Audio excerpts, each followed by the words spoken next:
నమస్కారం. Welcome back to my channel. ఈరోజు చాలా మన పిల్లల భవిష్యత్తు, మన భారతదేశం యొక్క భవిష్యత్తు, మన సొసైటీలో ఉన్నటువంటి వాల్యూస్ కోల్పోకుండా ఉండాలి అంటే యాజ్ ఏ పేరెంట్‌గా, యాజ్ ఏ టీచర్‌గా మనము తీసుకోవాల్సినటువంటి రెస్పాన్సిబిలిటీస్ ఏమి? ఎందుకు ఈ దీని మీద నేను ఒక 1 వీక్ బ్యాకే ఒక మెసేజ్ రూపంలో మిమ్మల్ని అడగాలి అనుకున్నాను. కాకపోతే మనసు అనేది చాలా చాలా చాలా ఇబ్బంది పెట్టేసింది. ఎందుకు అంటే తల్లిదండ్రి, గురువు, దైవం అనేటటువంటి కల్చర్‌లో మనం ఉండి, మనకు జన్మనిచ్చినటువంటి తల్లిదండ్రుల తర్వాత ప్లేస్ మనకు గురువుకి.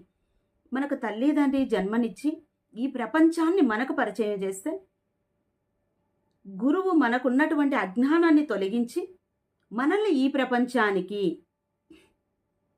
ప్రపంచాన్ని తల్లిదండ్రి పరిచయం చేస్తే, ఈ ప్రపంచానికి మనల్ని పరిచయం చేసేటటువంటి వాళ్ళు గురువులు అని మన ధర్మాలు చెప్తూ ఉన్నాయి. మన పెద్దలు చెప్పినటువంటి మాట కూడా అదే, నిజం కూడా అదే. కానీ ఈరోజు రీసెంట్‌గా మీరందరూ వినుంటారు. హృదయ విదారకంగా అనిపించినటువంటి ఒక ఘటన. ఒక స్టూడెంట్ అంటే ఎవరైతే ఒక 4 గోడల మధ్యలో మన భారతదేశం యొక్క భవిష్యత్ నెక్స్ట్ జనరేషన్ నిర్మించబడుతూ ఉంది అనేటటువంటి దాంట్లో ఒక శిలల్ని శిల్పాలుగా తీర్చిదిద్దేటటువంటి వృత్తిలో ఉన్నటువంటి ఒక టీచర్ ఏవైతే అక్కడ శిలలు ఉన్నాయో వాటి చేతుల్లో తన ప్రాణాలను పోగొట్టుకోవడం జరిగింది. ఈ మాట వినినప్పుడు ప్రతి పేరెంటు బాధపడి ఉంటారు, ప్రతి టీచరు బాధపడి ఉంటారు, సొసైటీలో ఉన్నటువంటి ప్రతి ఒక్కరూ బాధపడి ఉంటారు. అంటే మన వాల్యూస్ ఏమైపోయాయి, ఇంకేం నేర్చుకుంటూ ఉన్నారు పిల్లలు స్కూల్లో, వాళ్ళ భవిష్యత్తును తీర్చిదిద్దడంలో వీళ్ళు ఉంటే వీళ్ళకే భవిష్యత్తు లేకుండా చేసినటువంటి విద్యార్థుల గురించి మనం ఈరోజు మాట్లాడుకుంటూ ఉన్నాం. అంటే చాలామందిని అడిగినప్పుడు ఎందుకు ఈ రోజుల్లో ఎవరు వింటారండి, ఎవరికి అవన్నీ అవసరం ఏముందండి, మా సబ్జెక్టు మేము చెప్పేసిపోతాము అని చాలాసార్లు మనం వింటూ ఉంటాం. ఎందుకు ఇలా జరుగుతూ ఉంది అంటే పిల్లలు ఫ్రస్ట్రేషన్లో చేశారండి ఆ పని, చాలా స్ట్రెస్లో ఉన్నారండి, పిల్లలకు చాలా యుగో అండి.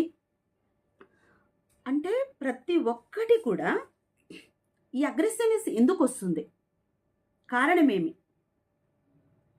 అంటే వాళ్ళకు ఎప్పుడు కూడాను ఒక ఫ్రీడమ్ అనేది ఎక్కువ అయిపోయిందా, లేదు పేరెంట్స్ అనేవాళ్ళు పట్టించుకోవట్లేదా, టీచర్స్ అనేవాళ్ళు ఇచ్చేటటువంటి గైడెన్స్లో ప్రాబ్లం ఉందా, లేదు వీటన్నిటికీ పేరెంట్స్ రెస్పాన్సిబిలిటీనా, టీచర్స్ రెస్పాన్సిబిలిటీనా, సొసైటీ రెస్పాన్సిబిలిటీనా, మన గవర్నమెంట్ రెస్పాన్సిబిలిటీనా, ఏ విధంగా చేస్తే వాళ్ళలో ఉన్నటువంటి ఈ స్ట్రెస్ కానీ, అగ్రెసివ్నెస్ కానీ, ఫ్రస్ట్రేషన్ కానీ, యుగో కానీ మనం పోగొట్టగలం, వాళ్ళను ఒక మంచి భావి భారత పౌరులుగా మనం తీర్చిదిద్దగలం, వాళ్ళ జీవితాల్లో వాళ్ళు ఒక వెలుగును నింపుకోవాలి అంటే మన బాధ్యతగా మనం ఏం చేయాలి. ఎందుకు అంటే మనం చాలా స్కూల్స్ వెళ్తూ ఉంటాం, కాలేజెస్కి వెళ్తూ ఉంటాం, బయట ఏదైనా ఒక సెమినార్ కండక్ట్ చేసి వాళ్ళకి ఈ విధంగా చేస్తే బాగుంటుంది అని చెప్తూ ఉంటాం. అంటే లైఫ్ స్కిల్స్ అనేటివి కంపల్సరీ కావాలి, టెక్స్ట్ బుక్లో ఉండేటటువంటి నాలెడ్జీ మార్కుల కోసమే పనికొస్తుంది, మార్పు కోసం కాదు అనేది మనందరికీ తెలిసినటువంటి సత్యం. మరి ఇప్పుడు మనం కొద్దిమంది పిల్లలను మనకు అప్పచెప్పితే మనం ఏమి చేసి వాళ్ళను ఒక కరెక్ట్ వేలో పెడితే బాగుంటుంది అంటే ప్రతి ఒక్క బుర్రకి ఒక ఆలోచన వస్తుంది కదా. ఎందుకంటే ఇంట్లో మా బాబు ఉన్నాడు, వాడు యాక్టివిటీస్ కానీ యాటిట్యూడ్ కానీ నాకు తెలుసు, వాడికి ఎలా చేస్తే వాడు ఇష్టపడతాడు, వాడు ఉన్నటువంటి ట్రాక్ చేంజ్ కాకుండా ఉండాలంటే ఎలా అనేది నాకు తెలుసు. మనం అందరం యాజ్ ఏ పేరెంట్స్గా మన పిల్లలు మనం అబ్జర్వ్ చేస్తూ ఉంటాం. కాబట్టి ఇలాంటి వాటన్నిటికీ స్కూల్స్కి వెళ్ళినప్పుడు మనం ఎలాంటి ప్రికాషన్స్ తీసుకుంటే, ఎలాంటి కంటెంట్ వాళ్ళకి రీచ్ అయ్యేటట్టు చేస్తే మన పిల్లలను మనం కాపాడుకోగలము, అదేవిధంగా వాళ్ళకు బంగారు భవిష్యత్తును ఇవ్వగలము అనే దాని మీద మీ వాల్యుబుల్ మెసేజెస్, మీకు వచ్చినటువంటి ఆలోచనలు, ఎక్కడుంది లోపం, ఎక్కడ మనం కరెక్ట్ చేయాలి, ఎందుకు అంటే ఎక్కడ గాయం ఉంటే అక్కడే మందేయాలి. ఎవరో పెద్దోళ్ళు చెప్తారు కదా, ఎక్కడ పురుగు పుట్టిందో అక్కడ ఏమంటే తీసుకుపోయి తోటలో వేసి వచ్చాడంట. ఆ ఆలోచన కాకుండా మనం అందరం వెల్ ఎడ్యుకేటెడ్, మన పిల్లల కోసమే మనం చేసేటటువంటి పని, ప్రతి సెకండ్ వాళ్ళ కోసమే మనం ఆలోచన చేస్తూ ఉంటాం.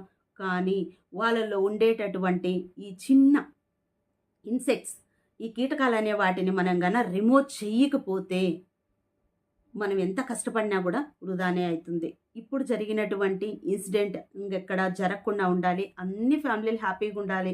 అందరు పేరెంట్స్ పిల్లలతో కలిసి ఉండాలి. అంటే మనం కొంచెం రెస్పాన్సిబిలిటీగా ఒక్క నిమిషం టైం ఇన్వెస్ట్ చేసి మీరైతే ఏమనుకుంటూ ఉన్నారు? పిల్లల్లో ఈ స్ట్రెస్ పెరగడానికి కారణమేమి? దాన్ని ఎలా తగ్గించాలి? డిప్రెషన్‌లో ఉండడానికి కారణమేమి? దాన్ని ఎలా తగ్గించాలి? ఇగో ఎక్కువ కావడానికి కారణమేమి? దాన్ని ఎలా మనం రిమూవ్ చేయాలి? అనేటటువంటి దాని మీద ఒక్కొక్క పాయింట్ మీ ఇష్టం. మీ టైం ఇన్వెస్ట్ చేసి మన పిల్లల కోసం, ఎందుకు అంటే అన్ని స్కూల్స్, కాలేజెస్ బయటికి వెళ్తూ ఉంటాం కాబట్టి ఏటిని వాళ్ళకి టచ్ చేస్తే వాళ్ళ మనసును హత్తుకునే విధంగా వాళ్ళ యాటిట్యూడ్‌లో చేంజ్ రావడానికి మనం ప్రయత్నిస్తే బావుంటుందో మీ నుంచి నేను మెసేజెస్ కావాలి అనుకుంటూ ఉన్నాను. నాకొక్కదానికి వచ్చేటటువంటి ఆలోచనల కంటే మీ అందరి దగ్గర అద్భుతమైనటువంటి సమాధానాలుంటాయని ఆలోచిస్తూ ఉన్నాను. Thank you. Thank you.